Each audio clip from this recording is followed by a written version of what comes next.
So basically you're playing Make it dirty, Adam. You're playing as the space explorers. You're just tearing through the galaxy. You're battling Zarklan's evil forces, epic row-beast battles, 3 modes of combat. We have lion mode, on-foot survival mode, and of course the epic row-beast battles. But everybody's going to fight to be the Black Lion. Fight to the end. What is it about Voltron that resonates so much with these people? I just think Jeremy said it best. It was just a simpler time. I mean, it's, you know, you're 8, 9, 10 years old and you come home watching on TV, big bag of Oreos, just kind of let the half hour go by, and it's just a lot of fun memories. If the game was not enough, you guys also made some official Voltron gear. Now I know you guys will be excited about this. Can you tell us a little bit about that? Sure. We have some avatar items available, and we have some props, some costumes, a little Voltron nostalgia to be released. I'm excited. Sorry. Our Xbox avatar might be able to form Blazing Sword. Yes. Wow. Can we actually? I'm sorry. Go ahead. No, let's just say Megaton. Yeah, that's what. Can we see some of the Gary? Can we see some of these avatars? Are we allowed? Yeah, basically it's an exclusive look. What you're about to see is actually available at this moment. It's the first of 2 planned releases. So the next one's coming out in September. They can get it right now. Yes, absolutely. Download it.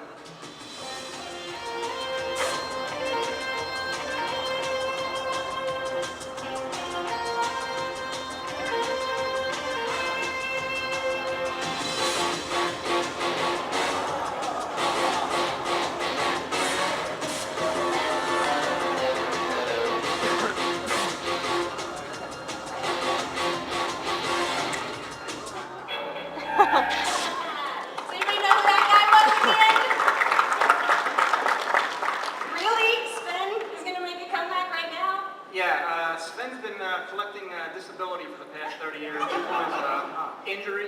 So he's back, and we hope he sticks around. It's the longest recovery ever. Absolutely. Is it going to be worth it? Absolutely. All right, then. Everybody see? Now you can be excited. Sven's back. And now you can be him. How cool is that? By a blazing sword. Flash. The Norwegian original Blue Lion pilot contingency to you. I will kick his ass. I just wanted everyone to know that. I'm calling him out. It's happening. I will kill him. Okay, so, Adam, I was hoping that you could, you know, kind of, I want to see the goods, man. I was hoping you could whip it out. I think I can do that. Okay. And I hear you have some boys that are going to help you whip it out. Yes. Okay. What is this turning into? Can we bring out the boys? Sure. I'd like to introduce Jonathan McMullen and Russell Brock, the 2 associate producers on the Voltron project. Woo!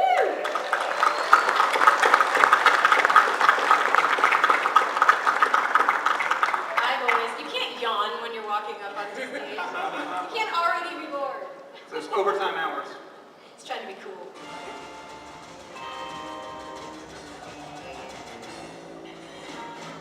Can you play without video? We are going to show the video game, right? There. Did you hear that? That's the best pause on pause feature ever. You pause it and it goes, Voltron will be back after these messages. And you unpause it and it says, with me now, and now back to Voltron. We should have inserted some 80s commercials. That would have been awesome. You know? Yeah. This is going to be a little taste of what the video game is. Worth it. So Adam, can you talk us through this a little bit? Tell us what's happening. Sure. Right now we have Russ and Jonathan as the black and yellow lions. This current battle here, they're dropping in on planet Eris. And just to give you a little demo of their weapons here. The weapons themselves are kind of exclusive to the Earth Elemental line. So right now they're taking on some drool soldiers. How would you be like to be the commander who's like, yeah, foot soldier, go attack those 2 lions who are, you know, throwing tanks around with their jaws. You'll be fine. For doom! For Zarkon! So we're going to see some combat here. This first one here is basically melee attack on the skull tank, which allows you to tear your claws back and forth, tear right through the armor. What I love about what you guys do with the game is I play in my office, my greatest job ever, is you don't feel like you're just in a tank, you really feel like you're in a robot lion, and you're like jumping all over these things, claws, paws, and jaws, ripping it up. You guys really captured the play control. Yeah, it's a lot of non-stop action. I mean, you can do anything from jumping up in the air and just grabbing a Darthon zapper, you know, bite it, bring it down. They have the pounce attacks. Let's see. Okay, now this here, awesome. This is a survival mode. So basically his line's taking on too much damage, so now it's kind of a fight for your life until your line is repaired. And depending what goes on here, I mean, you can protect each other or just kind of let them fend for themselves. They're not allowed to let Pinch die, right?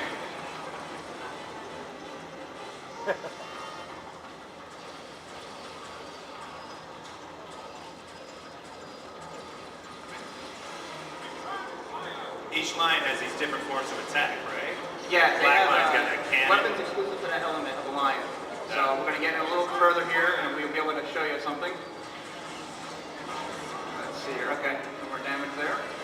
You guys should have put it on God mode.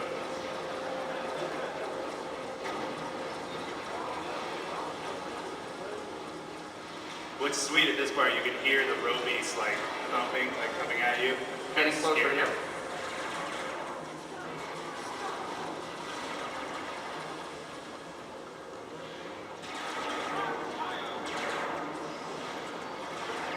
So you can see there's a lot of action going on the screen, and of course when you have 5 players, it basically makes it that much more going on. More influx of enemies. You guys need a game genie over there? You okay?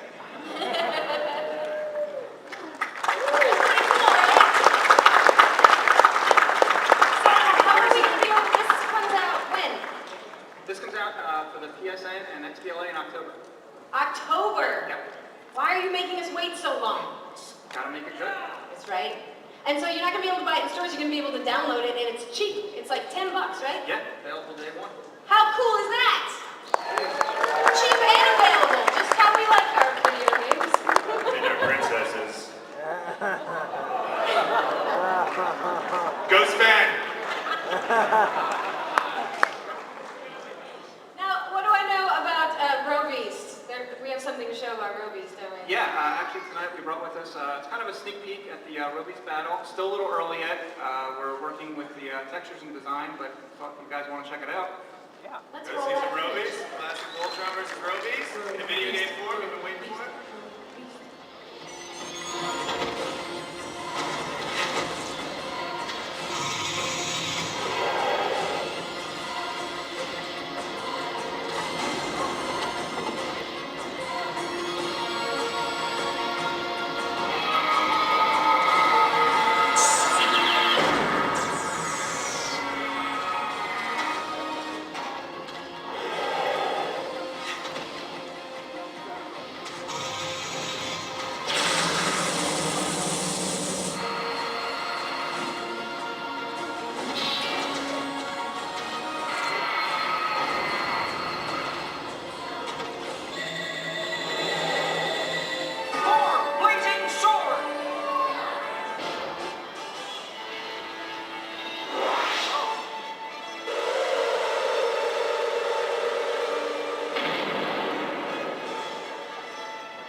Okay, now we have Keith Dawkins here. He's the general manager of Nicktoons. Keith, are you anything like Keith? Without the mullet. Nice. We're gonna have to talk after the show. Okay, cool. Now, so you're talking about the Voltron Defender of the Universe, the TV show. Oh, I'm sorry, Voltron Force, the TV show on Nicktoons. What's going on? It premiered to like the higher ratings than any show ever. Absolutely, highest rated, most watched premiere we ever had. And you know well, there's a few things that clap. Yeah, you can clap for that because it was huge. You know, it's that had met that benchmark for us over the last 3 to 4 years. They were all properties that had something else going on in the marketplace, big theatricals that were tied to them. So there was a lot of awareness, right?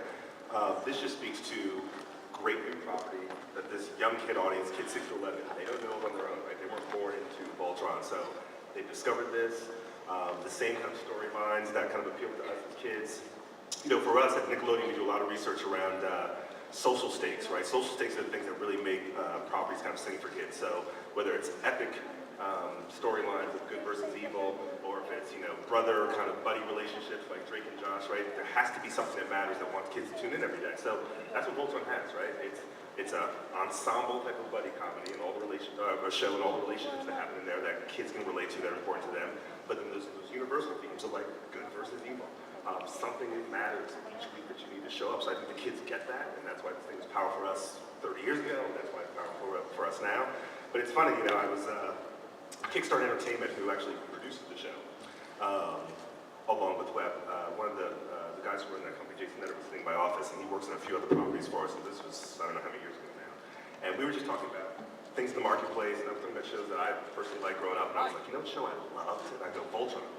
And he goes, really? You know the rights? And I was like, no, you don't. He's like, I do.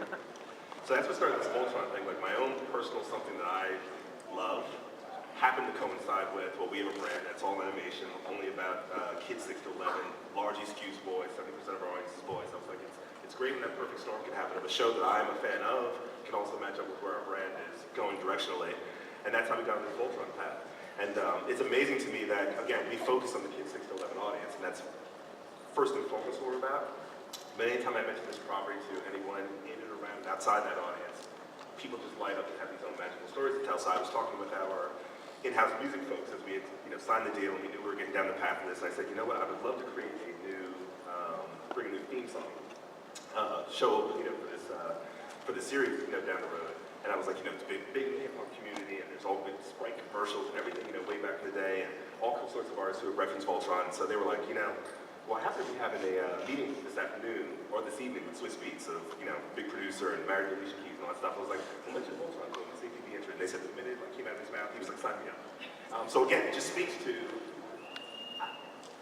you know, there's the research piece that we do, but I think there's just something else with Voltron that's just out there beneath it. It speaks to the first team where you just saw that. It's just, it's magic for people in a pop culture kind of way. So that was exciting to kind of bring him onto the theme song for that. We got into the production. I'm excited that, you know, I have 2 boys, a 10-year-old and a soon-to-be 7-year-old. They're able to experience this show in a whole new way for themselves. It gives me guilty permission to then watch it with them. You know, responsible dad. I'm researching, I'll be watching it on my own. And then we'll see what happens for them. You know, 30 years from now, they'll be adult men talking about their own new experience with Voltron, and how they're experiencing it in new ways. And then, you know, kind of going when I see the things that are happening with the gaming partners and, you know, with other partners. And it's just great to see this thing that was as old as it is come back in a new way for a new young audience, for people who are already fans of it. They'll be able to experience it in games and graphic novels and all kinds of things, and then it just kind of goes on from there and has its own resurgence. So we're just thrilled by it. But for our primary job, which is about bringing this thing to a kid audience, 6 to 11, so far so good. Week in, week out, the audience has been showing up and they're passionate about it and they're experiencing the same thing that we experience as kids. So we are thrilled. I'm fascinated by these new cadets. How do you think they're going to do?